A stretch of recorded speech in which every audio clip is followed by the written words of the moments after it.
महाविकास आघाडीचा जो युती धर्म आहे, जो युती झाली होती, तो धर्म पाळला गेला असता प्रामाणिकपणे तर या जिल्ह्यात मागच्या वेळेस जसं काँग्रेसचे 3 आमदार होते आणि यावेळेस त्यात अजून भर पडून ज्या पद्धतीचं आता महायुतीचं वातावरण आहे त्या पद्धतीचं वातावरण महाविकास आघाडीत राहिलं असतं। परंतु आपल्या आविर्भावात वावरून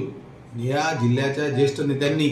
या ठिकाणची महाविकास आघाडी संपवून टाकली असा माझा स्पष्ट आरोप आहे। जर प्रामाणिकपणे एकमेकासाठी काम केलं असतं तर कुठलीच सीट पडली नसती। एक स्वतःचा मित्र किंवा स्वतःची मैत्रीण किंवा एक जात फॅक्टर जो ज्या पद्धतीने आणला गेला आणि बहुजनांचा एक छोटासा कार्यकर्ता म्हणून मी बहुजन चळवळीतला एक कार्यकर्ता आणि त्या कार्यकर्त्याला मिळालेली ही उमेदवारी ही लोकांमध्ये बऱ्याच प्रमाणात सुखावून गेली होती की शिवसेना अगोदर सारखी सर्वसामान्य लोकांना उमेदवारी आजही देत आहे आणि त्या उमेदवाराला तिकीट मिळाल्यानंतर त्याला निवडून आणण्याची जबाबदारी महाविकास आघाडीची सर्व ज्येष्ठ नेत्यांची होती, सोबत शिवसेनेची होती। परंतु ज्या पद्धतीने माझा पराभव केला गेला,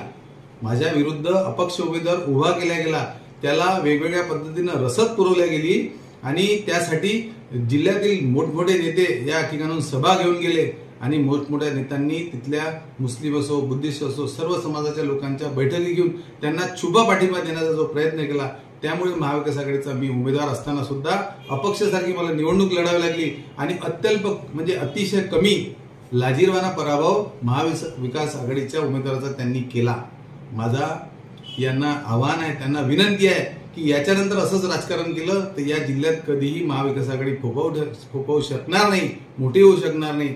माझं जर यांना पटत नसेल म्हणजे महाविकास आघाडी यांना पटत नसेल तर यांनी महाविकास आघाडी वेगळी करावी आणि प्रत्येक पक्षाला वेगवेगळं लढावं। माझ्या विरुद्धची बंडखोर उमेदवार तर पराभूत झालीच, पण त्याच्यासोबत ज्या ज्या नेत्यांनी जिल्ह्याच्या मला पाडण्यासाठी त्या अपक्ष उमेदवाराचा साथ दिला ते सुद्धा संपूर्ण लाजिरवाना पराभव त्यांचा झाला आणि या जिल्ह्यातून त्यांचं राजकारण संपल्यागत जमा झालंय।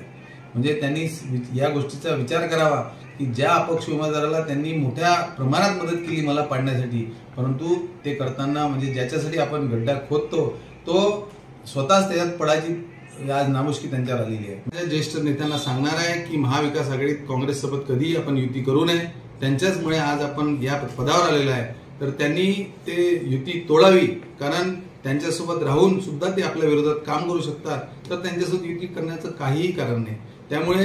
येणाऱ्या काळात ज्या पद्धतीचं राजकारण शिवसेनेनं अगोदरच होतं, एकटं जरी लढलं याच्यापेक्षा जास्त सीट्स आल्या असत्या असं माझं मत आहे।